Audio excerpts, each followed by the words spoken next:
मैं शमशेर खान, सहआचार्य, राजकीय कन्या महाविद्यालय चोमू। कल तक अपन ने पिछली क्लासों में अपन ने पहले यथार्थ अवकल समीकरण को हल करने की विधियां पढ़ी। फिर कोई अवकल समीकरण यथार्थ नहीं है पर यथार्थ में समानीत हो सकती है, उनके बारे में चर्चा की। उन्हें पढ़ा कि भाई कोई अवकल समीकरण यथार्थ तो नहीं है पर यथार्थ में समानीत हो सकती है। इसके लिए कई नियम है।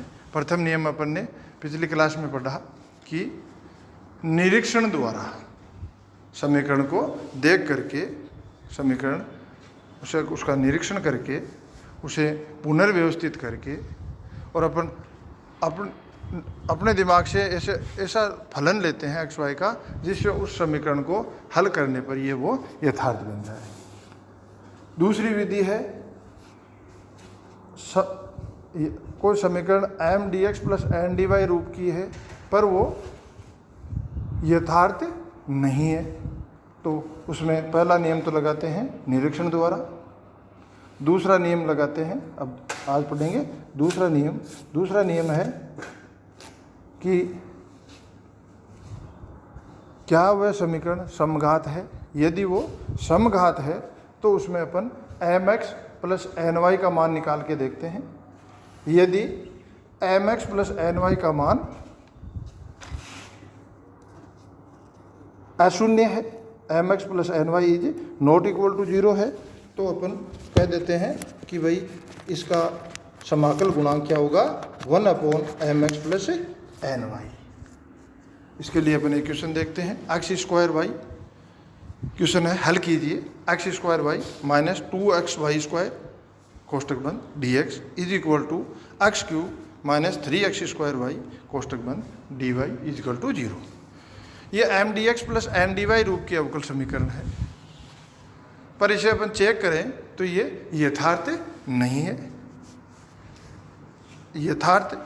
है और निरीक्षण द्वारा भी अपन समाकल गुणांक नहीं निकाल सकते, नहीं आ रहा है।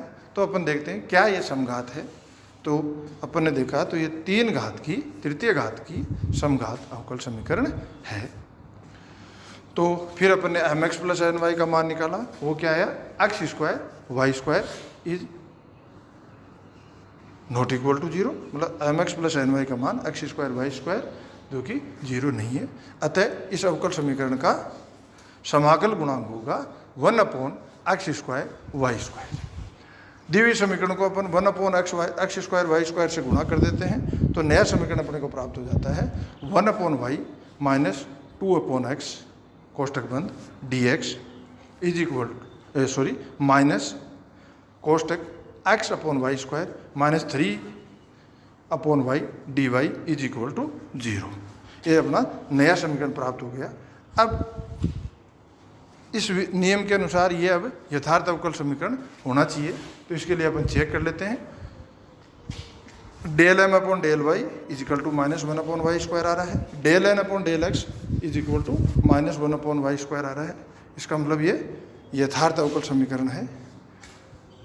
और इस अब अपने पास यथार्थ अवकल समीकरण प्राप्त हो गई तो अपन क्या करेंगे, इसे यथार्थ अवकल समीकरण हल करने की विधि जो अपन ने पीछे पढ़ी है उसे हल करते हैं। तो इसे आप लोग आगे हल करके देखना। अब है तृतीय नियम। पहला नियम निरीक्षण विधि, निरीक्षण द्वारा समाकल गुणांक ज्ञात करना। दूसरा नियम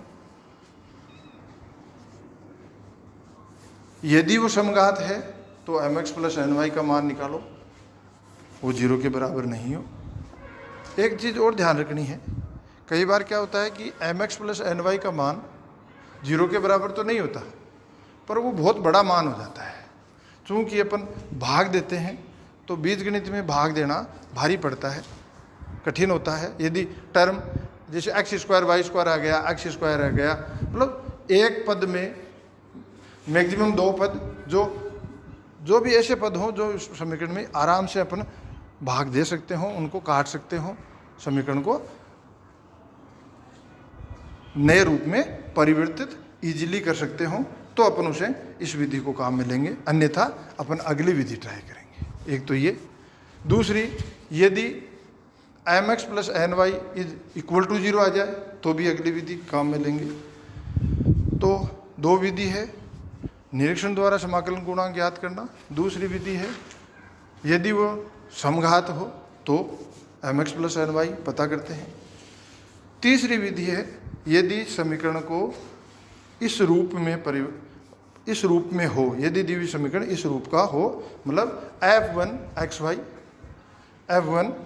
का फलन हो और गुणा में y dx आ रहा हो, प्लस f2xy मतलब एक xy का फलन हो, गुणा में y dy आ रहा हो।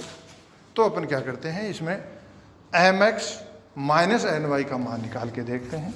यदि वो 0 नहीं है तो अपना समाकल गुणांक होगा 1/mx माइनस ny। वही ध्यान रखना है, बहुत बड़ा टर्म हो, इजीली अपन सिंप्लीफाई करके अवकल समीकरण का नया रूप प्राप्त करने में कठिनाई हो रही हो तो इसको छोड़ के अगली विधि में चले जाना है। यदि इजीली इसे सिंप्लीफाई अपन कर सकते हो, भाग दे सकते हो, तो इसे काम में लेना है। मतलब ये नियम तो ये कहता है कि mx माइनस ये दिया हुआ रूप मैंने बताया वो रूप का समीकरण हो और mx minus ny is not equal to 0 हो तो समाकल गुणांक होगा 1/mx माइनस ny। और नियमों के इतर अपन चलते हैं, अलग से देखते हैं, अपनी सुविधा के लिए देखते हैं। तो ये भी देखना है कि mx माइनस ny का मान बहुत बड़ा या टिपिकल तो नहीं है, जिससे कि अपन इस समीकरण में भाग देके उसे सिंप्लीफाई करने में कठिनाई हो रही हो तो अपन दूसरी विधि अप्लाई करके देखते हैं। ये सारी चीज़ें आपको प्रैक्टिस पे डिपेंड करेगी। अब अपन एक क्वेश्चन देखते हैं। हल करो x³ plus y³ plus x² y² plus xy plus 1 y dx x plus x³ y³ minus x² y² minus xy plus 1 x dy। मैंने शुरू में जो आपको रूप बताया उसमें कहीं त्रुटि तो नहीं कर दी। मैंने f1xy y dx plus f2xy x dy ही बोला होगा। यदि बोलने में त्रुटि हो तो इसे इस प्रकार देखना।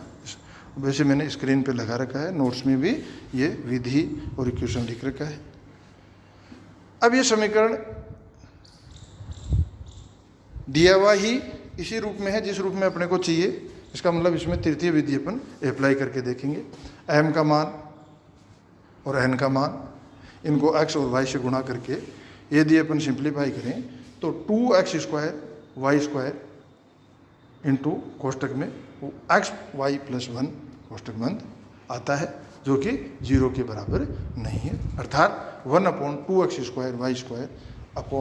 y² गुणा समाकल गुणांक होगा 1/2x² y² कोष्टक x y plus 1 होगा।